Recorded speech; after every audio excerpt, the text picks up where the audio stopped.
Hi, welcome to Hardy Classics, and today we're taking out this absolutely pristine Ford 1600 Ghia Mk2 Ford Escort for a test drive.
Right, so we're off.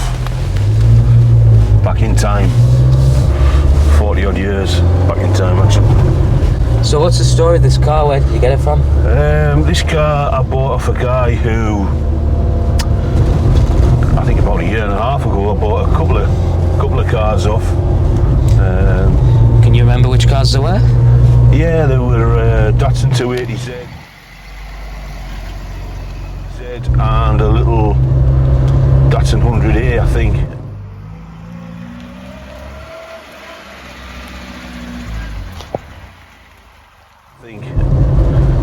We also sold a Reg, one of the early 3-door Range Rovers for him. All three cars were really good condition. I mean, you can pick faults with anything, can't you? But you know, in general, they were in good condition. And he decided he wanted to sell this car as well? Yeah, he's picked another classic up, and we just went through and bought the pair straight away, no messing. The pair? Yeah, an MG Metro Turbo.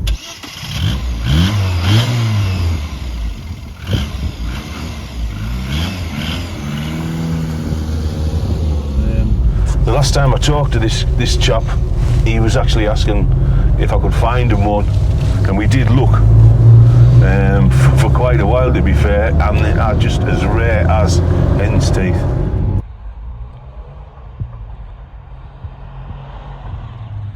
So moving back onto this car that we're in now, What is it again? It's a Mk2 Ford Escort. It's a 1600 Ghia model. So the Ghia model was fitted with one or two different bits and bobs. Obviously it had a different trim in it, different dash, a rev counter, and this one's the 1600. They did do a 1300, but to be fair, I couldn't see the point of buying a 1300 Ghia. You know, if you're going to buy a Ghia, you might as well buy the biggest engine one, the 1600. So was the 1600 Ghia the top spec of Mk2 Ford Escorts at the time? It was top spec of non-sport models, you know, because you had the 1600 Sport, you had the RS 2000s, so it wasn't in that league. It was more your executive car. It was more a family car, but top of the range family car, if you know what I mean. Hence the 4 doors. Well, hence the 4 doors, yeah.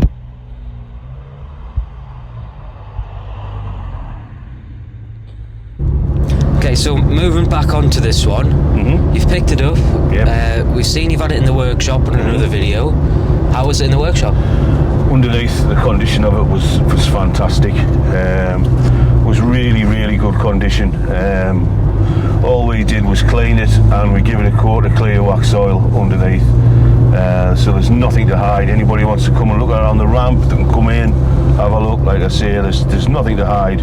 It's in really good condition. I mean, the boot floor, the inner wings, the sills, door bottoms, everything is in really good condition. And like I do say on my videos, I've got nothing to hide.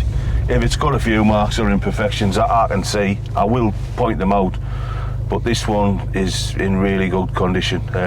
One thing it did have, it had a load of grease behind the back wheel arches. It was packed with grease, and some of it we can't get off. So obviously one of the previous owners has covered the back wheel arches inside with grease to protect them. So yeah, 1600 Ghia, nice car. I can remember selling one of these when I was just a kid. I mean, I never owned, well I did own it, but I never drove it because I never had a car. I always had vans. But I can remember selling one of these. I bought it at Cooper's Auctions. I was only a kid, might have been 16, maybe he's not even into drive, but I used to sell a few cars with a fella from Sherburn Road. And I remember buying, I'm sure it was a 1600 Ghia.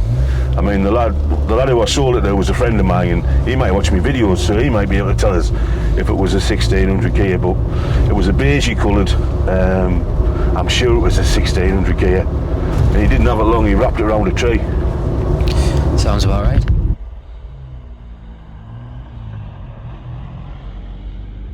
Yeah. What year was that then? Like, not the year of the car, what year were you buying Ghias from auctions? Well, I mean about 17, 16, 17. Oh, it's the 1920s? No, something like that, yeah. No, come on, what year? I don't know, I'm rubbish with years. 80s? Yeah, the 80s probably. I mean, I'm nearly 60, so work it out for yourself. I can't work it out, but yeah, I was buying and selling motorbikes before that as a kid, and then like I say, I got on a bit of a partnership with this fella. We'd buy and sell a few cars. I'd stick them on the corner end where I lived for sale, and hopefully they'd sell.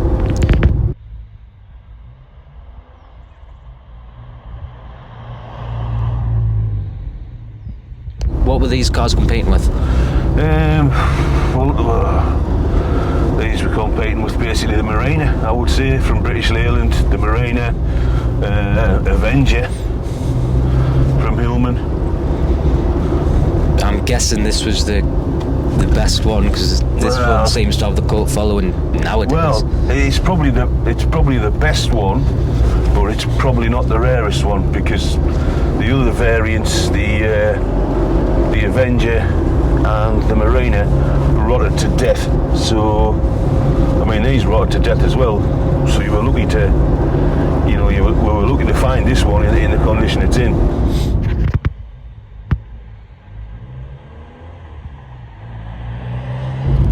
So we're only a few minutes in, about 10 minutes into our test drive now.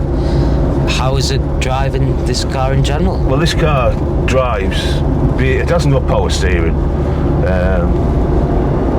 but it drives like a modern car. It's basically the same as the little Mk2 Escort van that we've got, although this is a bigger engine. But it's basically the same, little 4-speed gearbox. Obviously being a Ghia, it's got a rev counter, not that you'd base anything on that. But being a 1600, it's got a little bit of punch. It'll go down the motorway at 70 mile an hour, no bother. It'll keep up with modern traffic. But you're not going to be setting any speed records in it?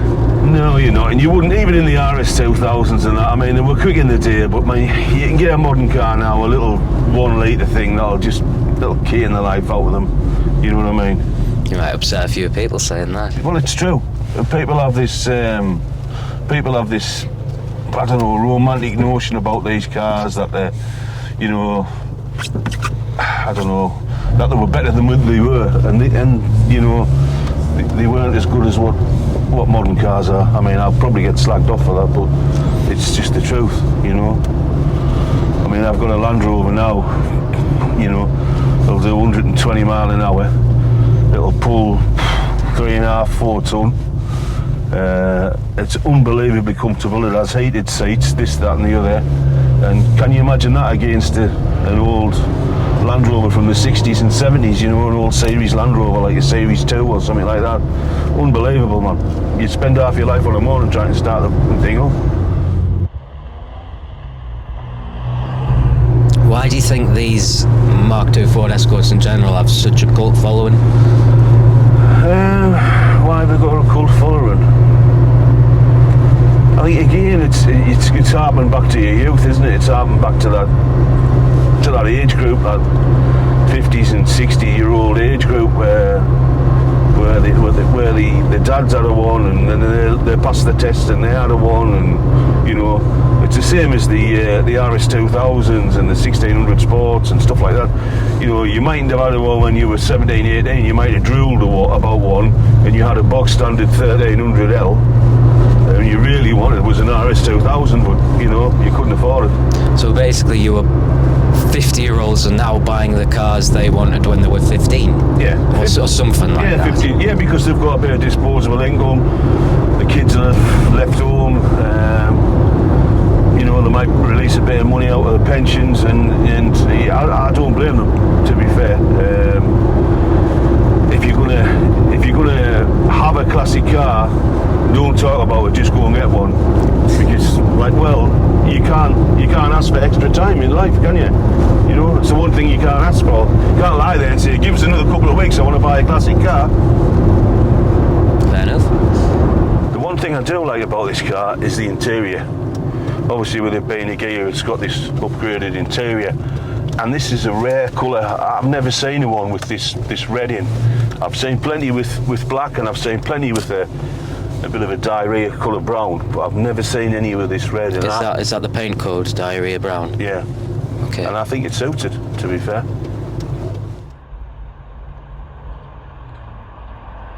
It's funny because when we do these test drive videos, I normally jump out and we get a few shots of the car from the outside. With this being such a desirable car, a lot of modern traffic stops to look at it, which is great, and it's part of owning them, but doesn't half make it out when you're trying to take a video of it. When you've got one on the back of the truck, when you're coming back up the motorway and you're trying to overtake somebody on the inside, and they just pull up at the side here, and you can't get past, because they pull up beside you and stay there, and they're just looking at what you've got on the back, which, you know, is nice for them, but it's not too good for you.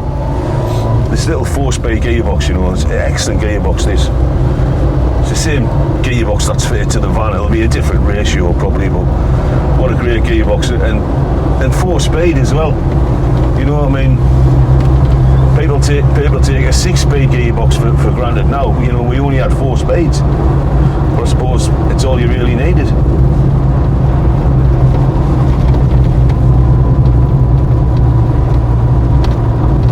And the brakes are pretty good on this. It's got disc brakes on the front and drum brakes on the back. They're pretty sharp. They're enough for what you need, because these cars are a lot lighter than modern cars. How heavy is this, roughly? Not going to ask you to take it to a weight bridge, again, some geek will fire something at us, but I'm going to say... Enthusiast, Andrew.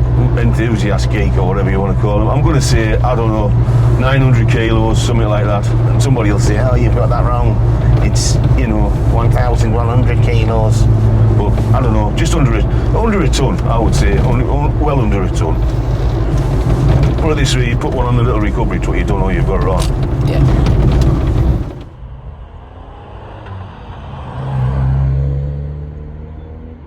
So we're coming at the end of the test drive, not totally there, but, you know, well on our way with it.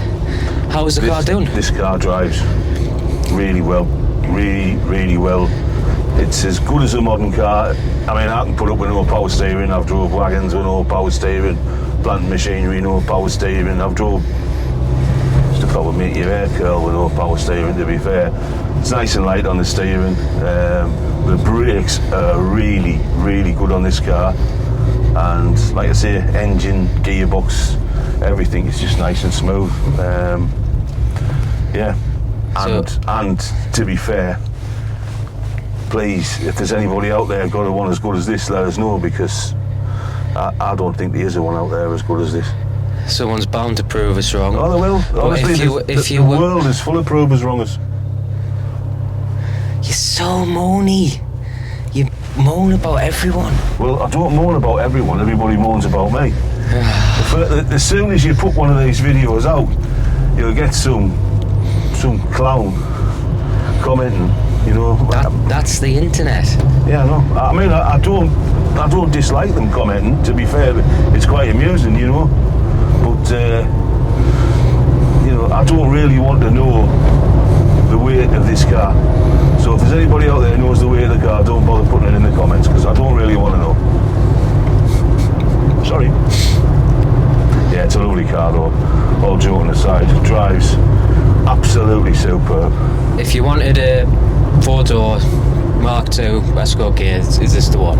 I think so. I mean, like I say, there is cheaper ones out there. I've seen one or two on the internet, a little bit cheaper, but they're not as good as this.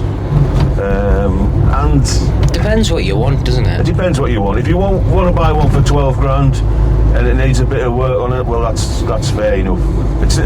But to turn that 12 grand into this car, it would take a lot of doing. It would take a lot of doing.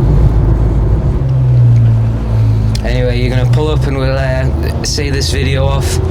Yeah, I'll pull up somewhere. Final thoughts? Final thoughts? What a car. That's all I can say. I mean, I can't say anything else. What a car. What a driver. Smooth. Like I say, temperature's not going through the roof. Everything works as it should. You know, I might jump in this car and drive either up one end to Scotland or the other end to London.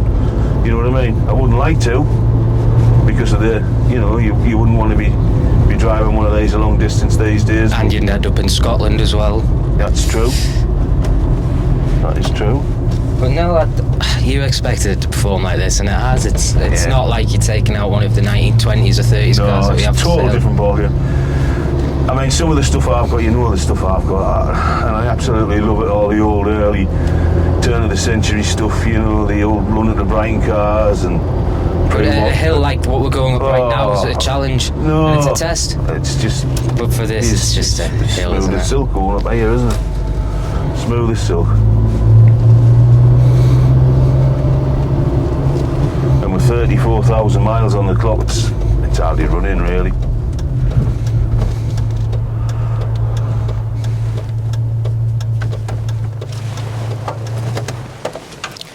Happy with the test drive then? Happy with the test drive, happy with the car, happy with everything, yeah. So if you like this video or any of the videos we do, please like and subscribe. It does help us. Want to go out there, like I keep saying, and make some more videos, buy some interesting cars and show you some interesting places. So bye bye now. Bye-bye now.